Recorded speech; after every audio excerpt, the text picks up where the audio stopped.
Torah nous raconte que quand Moshe Rabbeinu fut sauvé du Nil, de son petit berceau par Batia, la fille de Pharaon, elle voulait que quelqu'un le nourrisse. Il ne voulait pas manger, il ne voulait pas se laisser nourrir d'une femme non juive. Batia a remarqué qu'il y a une jeune fille juive là-bas dans les parages, fait appel à elle et lui dit « Est-ce que tu pourras trouver quelqu'un qui pourra nourrir cet enfant ?» C'était Myriam.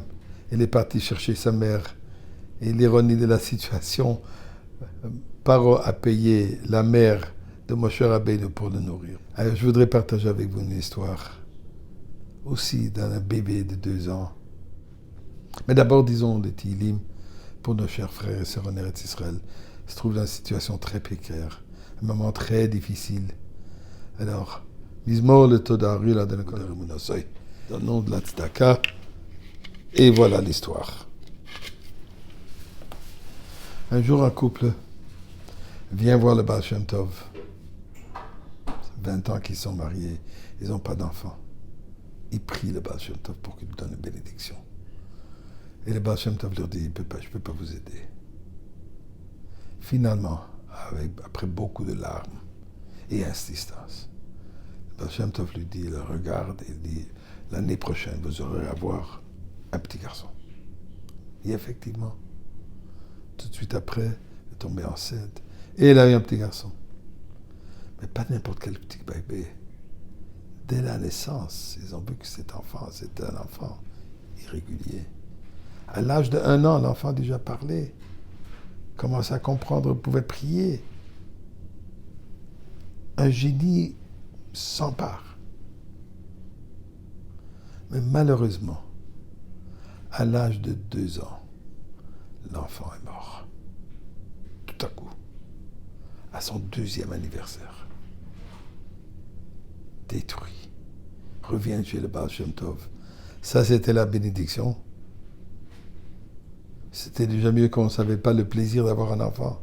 Maintenant qu'on a su, on a appris le plaisir d'avoir un enfant. Et un enfant comme cela, le perdre à l'âge de 2 ans, c'est pas une bénédiction que tu nous as donnée. Tu nous as maudits. Et le Baal Shem Tov leur calme et dit, écoutez, je vais vous raconter une histoire. Il y a quelques centaines d'années, un roi n'a pas eu d'enfant. Et on lui a conseillé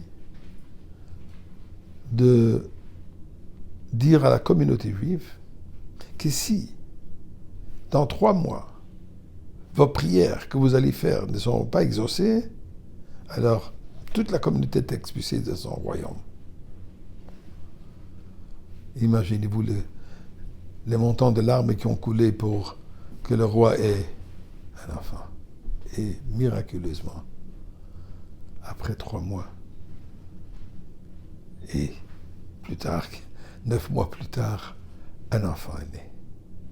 Et un enfant extraordinaire. Au point qu'ils ont remarqué que cet enfant, c'est un génie.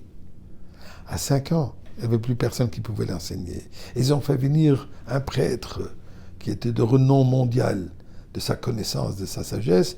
C'est lui qui va enseigner personnellement à cet enfant.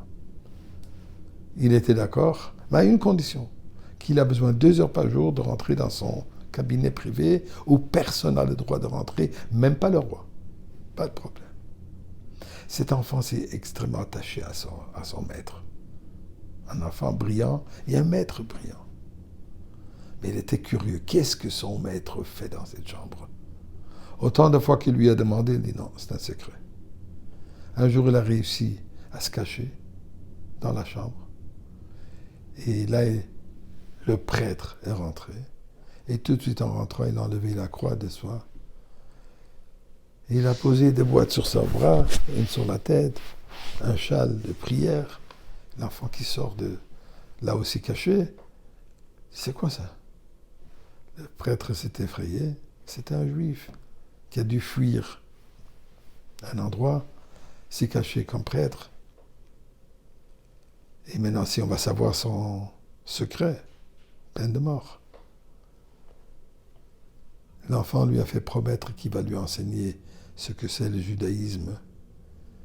Longue histoire courte, à l'âge de 15 ans, le maître et l'enfant, sous prétexte de partir à Rome, ils ont décidé, ils sont partis à un autre pays, là il s'est converti, il est devenu un grand sage.